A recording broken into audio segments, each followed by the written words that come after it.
Sensor ബോർഡെന്ന് പറയുന്നത് complete ഏത് വേണമെന്ന് അവർ തീരുമാനിക്കുന്നിടത്തായിരുന്നു. സിനിമ റിലീസ് ചെയ്യാൻ പോലും അനുവദിക്കാത്ത സ്ഥലത്തായി. പിന്നെ അനുവദിക്കുന്ന സിനിമ എന്ന് പറയുന്നത് എന്താണോ ഇന്നത്തെ ഭരണ രാഷ്ട്രീയ പാർട്ടിക്ക് എന്താണോ അനുകൂലമായിട്ട് നിൽക്കുന്നത് അതിനു വേണ്ടി ഉണ്ടാക്കുന്ന കൃത്യമായ പ്രോപ്പഗൻഡ സിനിമകളാണ് ഉള്ളത്. എന്ന് പറഞ്ഞാൽ കോളേജിയം നിർദ്ദേശിക്കുന്നവരല്ല ഇന്ന് RSS നിർദ്ദേശിക്കുന്ന ആൾക്കാരെ സ്ഥാപിക്കുന്ന കോടതിയേ ഉള്ളൂ. ആ രാമജന്മഭൂമി കേസ് എന്ന് പറയുന്നത് പിവട്ടല. അന്നത്തെ ആ വിധി എന്ന് പറയുന്നത് ഒരു DT എന്ന് പറയുന്ന ആൾ ഒരു വ്യക്തിയാക്കി മാറ്റിയില്ലേ. ആ വിദ്വാൻമാരെയൊക്കെയാണ് നമ്മൾ ചീഫ് ജസ്റ്റിസും സ്വതന്ത്രമായി നിൽക്കുന്നു എന്നൊക്കെ നമ്മൾ വിചാരിക്കുന്നത്. ഇപ്പോൾ UDF വരുമ്പം നമ്മൾ കേരളത്തിൻ്റെ ഒരു തുടർച്ചയിൽ ഇപ്പോഴും നിൽക്കുന്നത്. പക്ഷേ 3 അനാവശ്യമായ കുരുക്കൾ ഉണ്ടായിട്ടുണ്ടെന്നുള്ള കാര്യം ഞാൻ മറക്കുന്നു. ഇന്ന് വടക്കേ ഇന്ത്യയിലെ മുതലാളിമാരും RSSും കൂടെ ചേർന്ന് ഇന്ത്യ ഭരിക്കുന്ന ഒരു സ്ഥലത്തേക്ക് നമ്മൾ എത്തിച്ചേർന്നു എന്നുള്ളതാണ്. ഹലോ, നമസ്കാരം. മീഡിയ ഭാരതിന്റെ പുതിയൊരു എപ്പിസോഡിലേക്ക് എല്ലാവർക്കും സവിനയം സഹൃദയം സ്വാഗതം. ഇന്ന് നമ്മോടൊപ്പം തന്റെ വ്യത്യസ്തമായ കാഴ്ചപ്പാടുകളിലൂടെ കേരളത്തിന്റെ സാമൂഹിക രാഷ്ട്രീയ സാംസ്കാരിക സാഹചര്യങ്ങളെ നോക്കിക്കാണുകയും അതിലൂടെ അഭിപ്രായങ്ങൾ രൂപീകരിച്ച് അത് സമൂഹത്തിന് മുൻപാകെ അവതരിപ്പിക്കുകയും ചെയ്യുന്ന ഒരു വ്യക്തിയാണ്. അദ്ദേഹത്തിന്റെ അഭിപ്രായങ്ങളും ചിന്തകളും ജീവിത രീതിയും കേരളം ഒന്നടങ്കം ചർച്ച ചെയ്തതാണ്. ഇന്നും നിരന്തരം നമ്മളത് ചർച്ച ചെയ്തുകൊണ്ടിരിക്കുകയാണ്. അദ്ദേഹത്തിന്റെ കാഴ്ചപ്പാടുകൾ മതത്തെ പറ്റിയുള്ളതാണെങ്കിലും ഫാമിലിയെ പറ്റിയുള്ളതാണെങ്കിലും രാഷ്ട്രീയത്തെ പറ്റിയുള്ളതാണെങ്കിലും വ്യക്തിയെ പറ്റിയുള്ളതാണെങ്കിലും നമ്മളെല്ലാം കാണുന്നതിൽ നിന്നും തികച്ചും വ്യത്യസ്തമായാണ് ആ കാഴ്ചപ്പാടുകൾ സഞ്ചരിക്കുന്നത്. അദ്ദേഹത്തെ പരിചയപ്പെടുത്തലുകളൊന്നും നമുക്ക് ആവശ്യമില്ല. അദ്ദേഹത്തെ നമ്മൾ ഈ പരിപാടിയിലേക്ക് സ്വാഗതം ചെയ്യുകയാണ്. നമ്മുടെ പ്രിയപ്പെട്ട മൈത്രേയൻ, നമസ്കാരം. നമ്മൾ ഒരു സംഭാഷണം തുടങ്ങുമ്പോൾ, ഇന്നത്തെ ഒരു സാമൂഹിക സാഹചര്യത്തിൽ ഈ സംഭാഷണം തുടങ്ങുമ്പോൾ തെരഞ്ഞെടുപ്പുകളെ പറ്റി സംസാരിക്കാതെ തുടങ്ങാൻ പറ്റില്ല. അപ്പം ഈ തെരഞ്ഞെടുപ്പുകളല്ല, തീർച്ചയായിട്ടും അത് തിരഞ്ഞെടുപ്പ് ഫലങ്ങളാണ് നമ്മുടെ ചർച്ചയ്ക്ക് പാത്രമാകുന്നത്. ഒരു 4 തിരഞ്ഞെടുപ്പുകളാണ് ഉണ്ടായത്. അത് 3 തിരഞ്ഞെടുപ്പുകൾ, കേരളം, തമിഴ്നാട്, പശ്ചിമ ബംഗാൾ. ഈ 3 തിരഞ്ഞെടുപ്പുകളിലും ശക്തമായ ഭരണവിരുദ്ധ വികാരം ഉണ്ടാവുകയും ഭരിച്ചിരുന്ന പാർട്ടി വളരെ വലിയ പരാജയത്തിലേക്ക് നീങ്ങുകയും ചെയ്തു. എന്നാൽ അസമിൽ നടന്ന ഒരു തെരഞ്ഞെടുപ്പിൽ മാത്രം ഭരണത്തിന് അനുകൂലമായ വികാരമാണ് ഉണ്ടായത്. അവിടെ ഭരിച്ചിരുന്ന BJP വീണ്ടും അധികാരത്തിലേറി. അപ്പൊ ഇതിനെ ചൊല്ലിയിട്ട് രാഹുൽ ഗാന്ധിയെ പോലെയുള്ള കോൺഗ്രസിന്റെ നേതാക്കൾ പശ്ചിമ ബംഗാളിലും അസമിലും വോട്ട് മോഷണം നടന്നു എന്ന് ആരോപിക്കുന്നുണ്ട്. കേരളത്തിലും തമിഴ്നാട്ടിലും ഇതുപോലെ വോട്ട് മോഷണം നടന്നിട്ടുണ്ടാകാം എന്നുള്ള ആരോപണവുമുണ്ട്. ഈ ഒരു സാഹചര്യത്തിൽ തിരഞ്ഞെടുപ്പുകൾ നടത്തപ്പെടുന്നത്, തിരഞ്ഞെടുപ്പ് മെഷീനുകൾ തയ്യാറാക്കപ്പെടുന്നത് BJP നേതൃത്വം നൽകുന്ന NDA മുന്നണിക്ക് വേണ്ടിയാണോ, അല്ലെങ്കിൽ അവർക്ക് താല്പര്യമുള്ളവരെ ജയിപ്പിക്കാൻ വേണ്ടിയാണോ എന്ന് സംശയം തോന്നുന്നത് സ്വാഭാവികമാണല്ലോ. അതിനെക്കുറിച്ച് എന്താണ് പറയുവാനുള്ളത്? ഇതിലെന്തെങ്കിലും തിരിമറികൾ നടന്നിട്ടുണ്ട് എന്ന് കരുതുന്നുണ്ടോ? ഞാനീ കാണുന്നത് തിരിമറി നടത്തിയതിനെ പറ്റിയുള്ള ഫാക്ച്വലായിട്ടുള്ള എവിഡൻസ് എൻ്റെ കയ്യിലില്ല. അതുകൊണ്ട് അത് വെച്ചിട്ട് പറയുകയല്ല. പക്ഷേ ഇലക്ഷൻ കമ്മീഷൻ ഇല്ലാതായി പോയിട്ടുണ്ട്, അത്രേ നമ്മൾ അറിയേണ്ടതുണ്ട്. ഇലക്ഷൻ കമ്മീഷനാണ് അവരാദ്യം ന്യൂട്രലൈസ് ചെയ്ത് കളഞ്ഞ സ്ഥാപനം. അത് ഇലക്ഷൻ കമ്മീഷനെ തിരഞ്ഞെടുക്കുന്നതിന് 3 പേരെയായിരുന്നു പണ്ട് എൻവിസേജ് ചെയ്തിരുന്നത്. അത് ഒന്ന് ചീഫ് ജസ്റ്റിസ്, അടുത്തത് പ്രൈം മിനിസ്റ്റർ, അത് കഴിഞ്ഞ് പ്രതിപക്ഷ നേതാവ്, ഇങ്ങനെയായിരുന്നു. അപ്പോൾ അതിനകത്ത് 2 പേര് തമ്മിൽ സ്വാഭാവികമായിട്ട് യോജിക്കാത്ത ഒരു പൊസിഷൻ ഉണ്ടാവുമല്ലോ. അപ്പോൾ അതിനോട് ചീഫ് ജസ്റ്റിസ് ആയിരിക്കുന്ന ഒരാൾ അതിനകത്ത് ഒരു പൊസിഷനോട് യോജിക്കുക എന്ന് പറയുന്നതായിരുന്നു നമ്മൾ നിലനിന്നിരുന്ന ജനാധിപത്യ സംസ്കാരത്തിന് വേണ്ടി ഉണ്ടാക്കിയ അവർ കൺസീവ് ചെയ്തിരുന്ന ഒരു ചെക്ക് ആൻഡ് മെഷറായിരുന്നു. അതായിരുന്നു ആദ്യം തന്നെ മോദി വന്ന് ചെയ്ത ആദ്യത്തെ പണി. അതാണ് ഇലക്ഷൻ കമ്മീഷനെ തിരഞ്ഞെടുക്കുന്ന കംപ്ലീറ്റ് പ്രതിപക്ഷ നേതാവും പ്രൈം മിനിസ്റ്ററുടെ ഒരു മന്ത്രി, ചീഫ് ജസ്റ്റിസിനെ അങ്ങ് ഒഴിവാക്കി. അപ്പം ന്യൂട്രലായ ആ ഒരു പോയിന്റ് പോയതോടെ ഇവരുടെ എക്സ്റ്റൻഷൻ ആയിരിക്കുന്ന ആളുകളെയാണ് പിന്നെ അന്ന് തൊട്ട് വെച്ചിട്ടുള്ളത്. ആ വെക്കുന്നവർ നടത്തുന്ന തിരിമറികളെ പറ്റി നമുക്ക് സത്യത്തിൽ അറിയില്ല. അതെല്ലാം നമ്മളെല്ലാവരും ഈ ഇലക്ഷന് ഇവർ രണ്ടാമത് ജയിക്കുകയൊക്കെ ചെയ്യുന്ന സമയത്ത് ഇലക്ഷൻ വോട്ടിംഗ് മെഷീന് പ്രശ്നമുണ്ട് എന്നുള്ള നിലവാരത്തിലായിരുന്നു. അപ്പം വോട്ടിംഗ് മെഷീൻ വേറെ സമൂഹങ്ങളിലെല്ലാം ഇത് ഡെവലപ്പ് ചെയ്ത സമൂഹങ്ങളിലൊന്നും തന്നെ അവർ ഉപയോഗിക്കുന്നില്ല. അവരിപ്പോഴും പേപ്പർ ബാലറ്റാണ് ഉപയോഗിക്കുന്നതെന്ന് കാണുമ്പോൾ അത് തിരിമറി നടത്താൻ പറ്റുമെന്ന് അവർ സംശയിക്കുന്നുകൊണ്ടാണല്ലോ അത് അവർ ഉപയോഗിക്കാത്തത്. പക്ഷേ നമ്മളപ്പോഴും അതിനകത്ത് വിശ്വസിച്ചിട്ട് തന്നെയായിരുന്നു നമ്മൾ നിൽക്കുന്നത്. അപ്പോൾ ഇലക്ഷൻ കമ്മീഷൻ അത് അഷ്വർ ചെയ്യപ്പെടും, അതിനകത്തൊരു തെറ്റ് വരുത്തത്തില്ല എന്നുള്ള പ്രതീക്ഷയിലായിരുന്നു. പക്ഷെ അങ്ങനെ അല്ലെന്നുള്ളതാണ് നമ്മൾ കാണുന്നത്. ഇലക്ഷൻ കമ്മീഷനാണ് ഇപ്പോൾ ഇതിനകത്ത് സകല ഇതിനകത്ത് ഇടപെടുന്നത്. അപ്പോൾ അതൊരു സ്ഥലമാണ്. അപ്പം ഞാൻ പറയുന്നത് ഇലക്ഷൻ അവർ ഇടപെടുന്നുണ്ട് എന്നുള്ളത് തന്നെയാണ് ഞാൻ പറയുന്നത്, അല്ലാതെ ഇടപെടുന്നില്ല എന്ന് ഞാൻ വിചാരിക്കുന്നില്ല.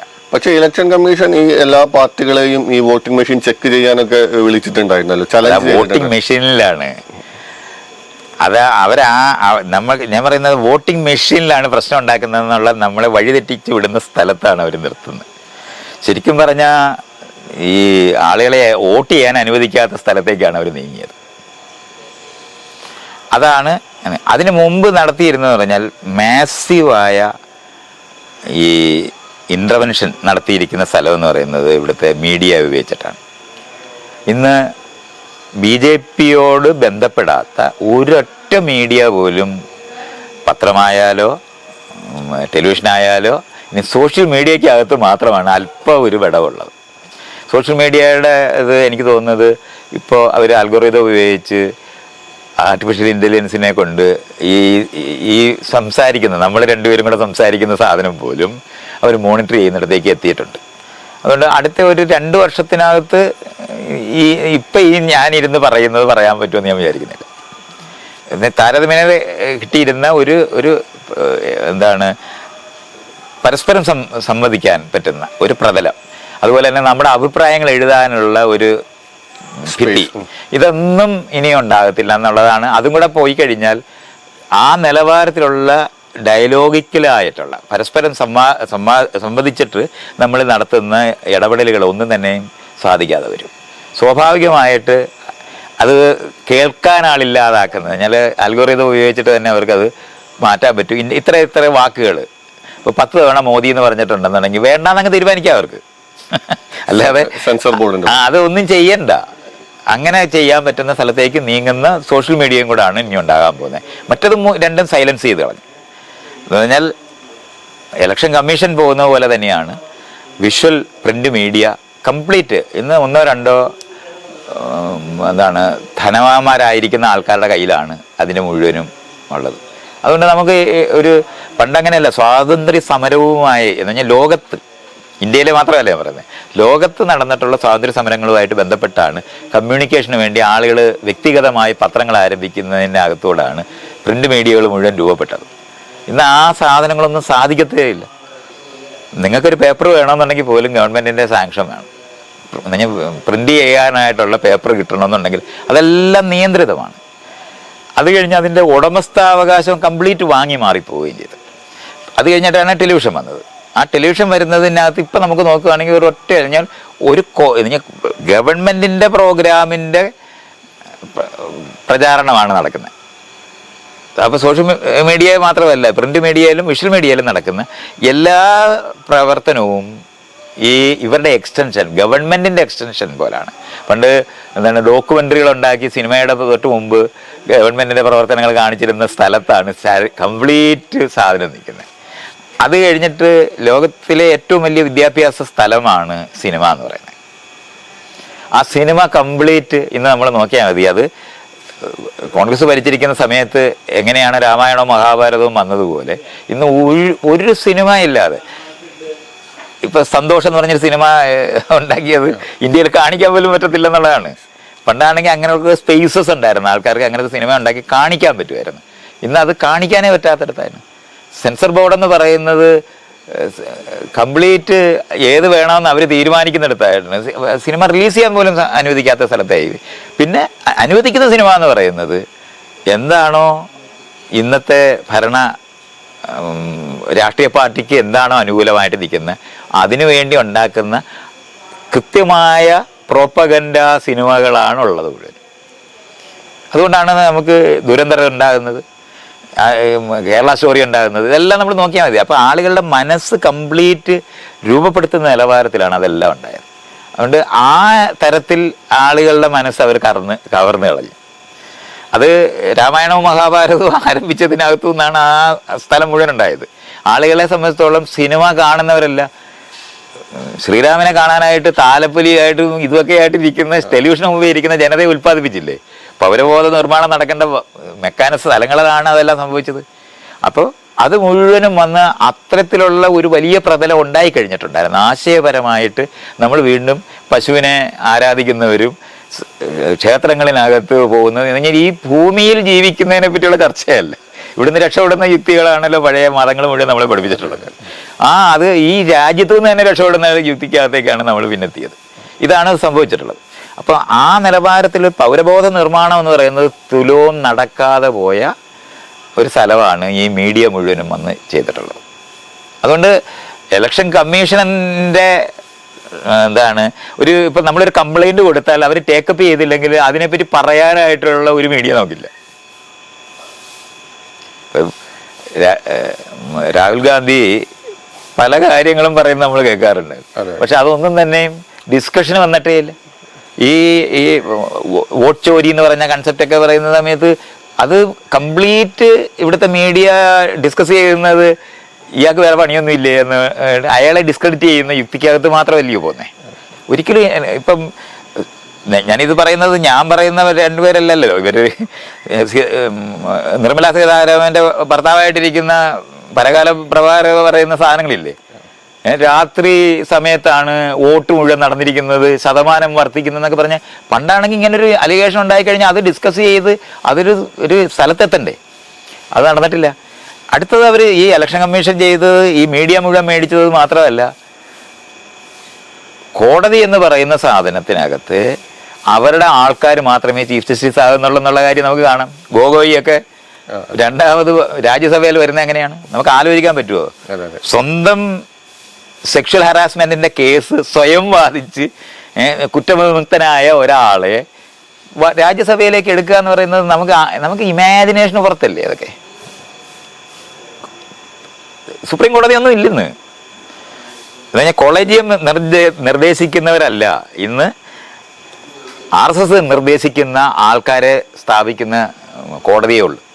അതുകൊണ്ടാണ് കോടതിക്കകത്ത് മനുവിൻ്റെ സാധനങ്ങൾ വായിക്കണമെന്നും അത് പഠിക്കണമെന്നും നമ്മുടെ പാരമ്പര്യം ഉണ്ടെന്ന് പറയുന്നത്. മറ്റേത് ഭരണഘടനയെ അടിസ്ഥാനപ്പെടുത്തിയായിരുന്നു വ്യാഖ്യാനങ്ങൾ മുഴുവൻ നിന്നിരുന്നത്. ഇന്ന് കോടതി വിധിക്കുന്ന സമയത്ത് മനുസ്മൃതിക്കകത്തെ കാര്യങ്ങളും മറ്റേ ഭഗവത്ഗീത ഇതൊക്കെ വായിക്കുകയും പഠിക്കുകയും ചെയ്യണമെന്നൊക്കെയാണ് ഈ കോടതി വിധിക്കുന്നവർ പറയുന്നത്. അതുകൊണ്ട് അവരുടെ സെറ്റ് ഓഫ് കോടതിക്കാരെ മാത്രമല്ല, ആ രാമജന്മഭൂമി കേസ് എന്ന് പറയുന്നത് പിവട്ടല.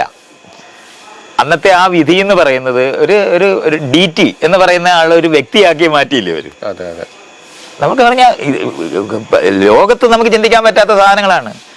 ജീവനുള്ള ഒരാളായിട്ട് സങ്കല്പിക്കുകയാണ് അദ്ദേഹത്തിന്, അവർക്ക് വാദിക്കാനുള്ള അവകാശം ഉണ്ടെന്നൊക്കെ പറഞ്ഞിട്ട് പറയാന്ന് പറഞ്ഞാൽ അത് എന്നിട്ടാണ് ആ വിദ്വാൻമാരെയൊക്കെയാണ് നമ്മൾ ചീഫ് ജസ്റ്റിസും സ്വതന്ത്രമായി നിൽക്കുന്നു എന്നൊക്കെ നമ്മൾ വിചാരിക്കുന്നത്. അങ്ങനെ നിലനിന്നിരുന്ന ചെക്ക് ആൻഡ് മെഷേഴ്സ് ആയിട്ട് നിൽക്കുന്ന 3 പ്രധാന സാധനമാണ് ഇലക്ഷൻ കമ്മീഷൻ എന്ന് പറയുന്നത്, സുപ്രീം കോടതി എന്ന് പറഞ്ഞിരുന്നത്, അത് അല്ലെങ്കിൽ കോടതി, ഹൈക്കോടതിയും സുപ്രീം കോടതിയും, അത് കഴിഞ്ഞിട്ട് മീഡിയ. ഇതാണ് ചെക്ക് ആൻഡ് മെഷേഴ്സിന് ഉപയോഗിച്ചിരുന്നത്. ഇത് 3 ഇല്ലെന്ന്. പിന്നെ ഇലക്ഷനകത്ത് തിരിമറി നടത്തുന്നുണ്ടോ ഇല്ലെന്നുള്ളത് നമ്മളെങ്ങനെ അറിയാനാ നോക്കുന്നത്? നമുക്ക് എന്ത് മെക്കാനിസമാണ് ഉള്ളത്? തിരിമറി നടത്തുന്നുണ്ടെന്നുള്ളതിന് എനിക്ക് സംശയമൊന്നുമില്ല. അല്ലാതെ ഇങ്ങനെ ജയിക്കത്തില്ല. അതുകൊണ്ട് കർഷക സമരം ഉണ്ടാകുന്നുണ്ട്, തൊഴിലാളികളുടെ സമരങ്ങൾ ഉണ്ടാകുന്നുണ്ട്, ആദിവാസികളുടെ സമരങ്ങൾ ഉണ്ടാകുന്നുണ്ട്. അതൊന്നും ഇലക്ഷന് റിഫ്ലക്റ്റ് ചെയ്യാതെ പോകുന്നത് എങ്ങനെയാണ്? അതിൽ വെടികൊണ്ട് ചാകുന്നുണ്ടല്ലോ. അപ്പോൾ പ്രാകൃതമായ ആശയങ്ങളിനകത്ത് ആളുകളെ പരസ്പരം തമ്മിലടിപ്പിച്ചുണ്ടാക്കിയിരിക്കുന്ന ഒരു ഐക്യമാണ് ഈ വടക്കേ ഇന്ത്യയിൽ ഉണ്ടാക്കിയിരിക്കുന്നത്. ഇന്ന് വടക്കേ ഇന്ത്യയിലെ മുതലാളിമാരും RSSും കൂടെ ചേർന്ന് ഇന്ത്യ ഭരിക്കുന്ന ഒരു സ്ഥലത്തേക്ക് നമ്മൾ എത്തിച്ചേർന്നു എന്നുള്ളതാണ്. സൗത്ത് ഇന്ത്യയിലേക്ക് അവർക്ക് ഇതുവരെ ആ ലെവലിൽ ആശയപരമായി കടക്കാൻ കഴിയാതിരുന്ന നേരത്തെ തൊട്ടുണ്ടായിരുന്ന അവർ മദ്രാസികളെന്ന് വിളിച്ചിരുന്ന ഒരു ഡിഫറൻ്റ് ആണെന്ന് യാതൊരു സംശയമില്ലാതെ അവർക്ക് അറിയാവുന്നൊരു കാര്യമായിരുന്നു. അവർ 2 കൂട്ടരെയായിരുന്നു അങ്ങനത്തെ നിക് നെയിംസ് ഇട്ട് വിളിച്ചിരുന്നത്. ഒന്ന് മദ്രാസി എന്ന്, മറ്റേ നോർത്ത് ഈസ്റ്റിലുള്ളവരെ ചിങ്കികളെന്ന്. ചിങ്കികളെന്ന് പറഞ്ഞാൽ ചൈനക്കാരെന്നാണ് എല്ലാ അർത്ഥം. ചൈനക്കാരെന്ന് വിളിച്ചിട്ട് ആ സ്ഥലമല്ല ഇന്ത്യക്കാരുടേതാണെന്ന് പറയും. അപ്പം ജനങ്ങൾ ചൈനക്കാരും. ഇതൊക്കെ നമ്മൾ മനസ്സിലാക്കേണ്ടതുണ്ട്. ഇത്തരത്തിലുള്ള ആശയങ്ങളിനകത്തൂടെ നമുക്ക് യാതൊരു തരത്തിലുമുള്ള ഒരു സേ ഇല്ലാതാക്കി കഴിഞ്ഞ സ്ഥലത്തു നിന്നാണ് ഈ ഇലക്ഷൻ നടന്നിട്ടുള്ളത്. അതുകൊണ്ട് ആസാമിൽ വിജയിക്കുന്നതിനകത്ത് എനിക്ക് സംശയമൊന്നുമില്ല. മറ്റു 3 സ്ഥലത്തും ആളുകൾ പരാജയപ്പെടുന്ന ഈ മറ്റു 3 പരാജയത്തെ അത് അവരുടെ കയ്യിലായി പോയിരിക്കുന്നു എന്നുള്ളതുകൊണ്ടാണ്. ഇത് താരതമ്യേന റിലേറ്റീവായിട്ട് നമ്മളിപ്പോൾ നോക്കുകയാണെന്നുണ്ടെങ്കിൽ കേരളത്തിനകത്തും തമിഴ്നാട്ടിലുമാണ് ഒരു ഞാൻ മറുവശത്തുള്ള ആൾക്കാർ ജനങ്ങൾക്ക് ആൾട്ടർനേറ്റീവ് ആർക്കെങ്കിലും വോട്ട് കൊടുക്കണമെന്ന് ആലോചിച്ചാൽ ചെയ്യാവുന്നതല്ലേ. അപ്പോൾ കേരളത്തിനകത്ത് ഇപ്പോൾ UDF വരുമ്പം നമ്മൾ കേരളത്തിൻ്റെ ഒരു തുടർച്ചയിൽ ഇപ്പോഴും നിൽക്കുന്നത്. പക്ഷേ 3 അനാവശ്യമായ കുരുക്കൾ ഉണ്ടായിട്ടുണ്ടെന്നുള്ള കാര്യം ഞാൻ മറക്കുന്നില്ല. അതൊരു ഇൻറോഡാണ്.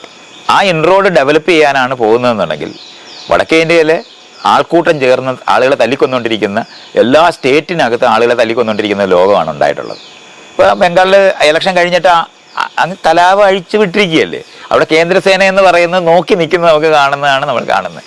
അവിടെ എന്തുവാണ് ഈ ഇലക്ഷന് ജയിച്ചു എന്നൊക്കെ പറയുന്നത്, എന്ത് ഇലക്ഷനാണ് നടക്കുന്നത് എന്നുള്ളതാണ് ചോദ്യം. മൈത്രേയന്റെ വിശേഷങ്ങൾ ഇവിടെ അവസാനിക്കുന്നില്ല. ഇനിയും നമുക്ക് ഒട്ടനവധി വിശേഷങ്ങൾ മൈത്രേയനിലൂടെ അറിയാനും കേൾക്കാനുമുണ്ട്. വീണ്ടും ഒരു എപ്പിസോഡിൽ മൈത്രേയന്റെ വിശേഷങ്ങൾ നമുക്ക് കേൾക്കാം.